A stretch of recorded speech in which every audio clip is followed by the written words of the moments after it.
ওই একটা অ্যাক্সিডেন্ট হয় না এমন কোনো মিস নাই, একদিনও মিস নাই যে ট্রাক ছাড়ার পরে অ্যাক্সিডেন্ট হয়। ট্রাকে যে ধাক্কা লাগে তা আমরা তো বাঁচবো না, ওই রাস্তা ওই ভয়েতে আমরা গাড়িতে ধরি ঢুকি না এই রাস্তা। অ্যাক্সিডেন্ট তো একবার হয়েছিল, দুইজন মোটরসাইকেলে মারা গেছে, একবারে মারা গেছে।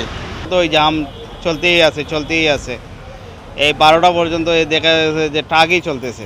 এই টাকা ইয়ে জামজট করে মানে ওর টাস টুস লাগায় মানে একবার মাঝে একটা ঘটনা হয়েছে, আমার বন্ধু মারা গেছে।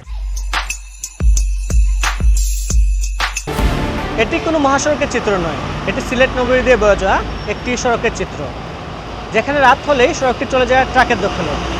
এতে যানজট তো লেগে থাকেই, সাথে ঘটছে ছোটো বড়ো অনেক দুর্ঘটনা। চলুন একটু চিত্র দেখিয়ে আসি আপনাদের।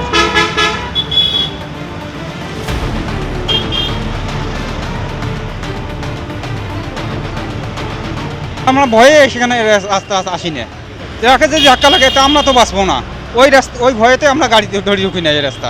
যদি যাত্রী নিয়ে আসে আস্তাতে নামিয়ে দিয়ে চলে যাই, রাস্তার মুখে নামিয়ে দেয়, মেন রোডে উঠি না ওই গাড়ির ভয়েতে। অ্যাক্সিডেন্ট তো একবার হয়েছিল, দুইজন মোটরসাইকেলে মারা গেছে, একবারে মারা গেছে।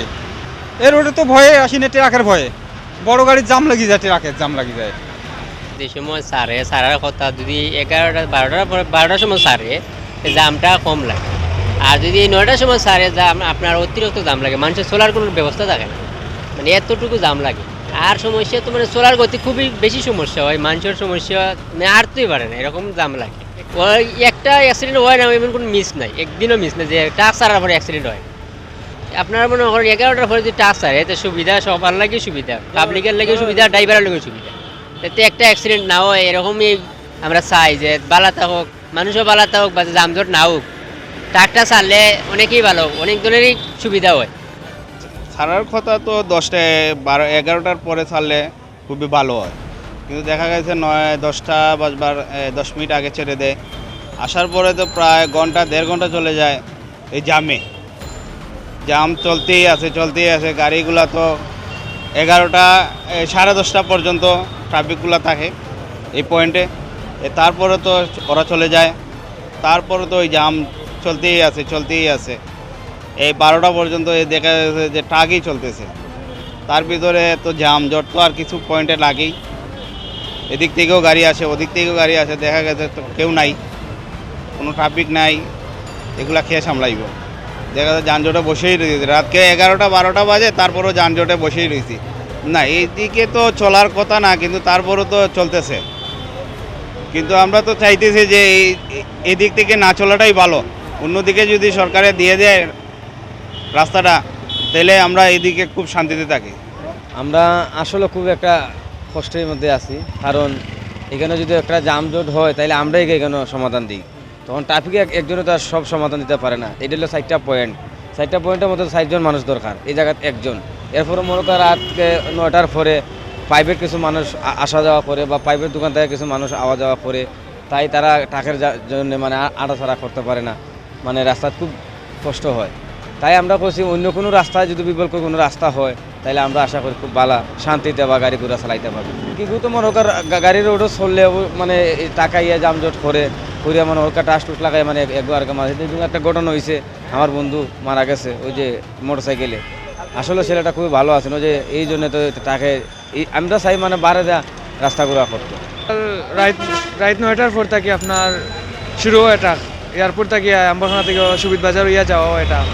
তখন দেখা যায় আপনার বিভিন্ন গাড়ি আছে, মোটরসাইকেল আছে, সিএনজি আছে, তারা মানে চলাচল করতে তারা চালাইতে অসুবিধা হয়, যে কারণে তারা মানে ওভারটেক করতে পারে না বা যেতে পারে না। ট্রাক গেলে তো আপনার অনেক এরিয়া লিয়ে যায় একটা রাস্তা, জাম সবসময় জামও পড়ে।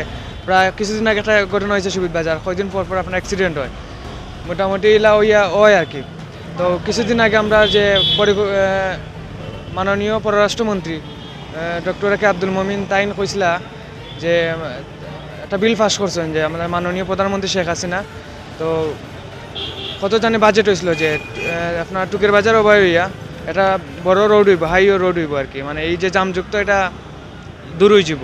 তখন জানি না এই বিষয়টা কী হয়েছে, তবে এইগুলো মানে ফাঁস হয়েছে আর কি। তো এটা হইতে তো আপনার বহুত দেরি আছে, 5 বছর লাগতে পারে, 10 বছর লাগতে পারে, এগুলো আসলে বোঝা যান না।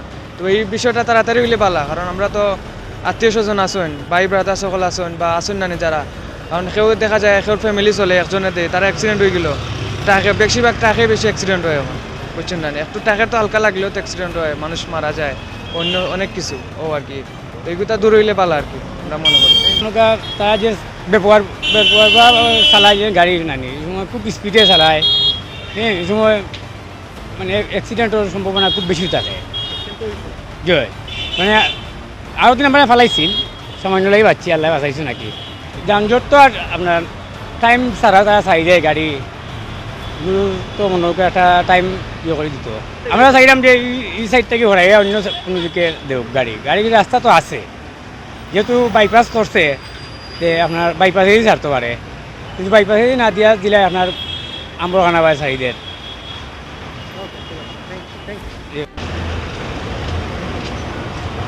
দর্শক, আমজনতার বয়ানে আজকের পর্বটি আমরা সাজিয়েছিলাম ট্রাকের কারণে নগরীর মানুষ যে দুর্ভোগ পড়েন সেই বিষয়টি নিয়ে। আপনাদের সাথে তখন ছিলাম আমি নাজাত আহমদ প্রকাশিত, ক্যামেরা ছিলেন আহমেদ রুবেল। আমজনতার বয়ান আজকে এখানে শেষ করছি, আগামী পর্বে আবার দেখা হবে। ততক্ষণ সবাই ভালো থাকুন, সুস্থ থাকুন, বাংলাদেশের সাথেই থাকুন।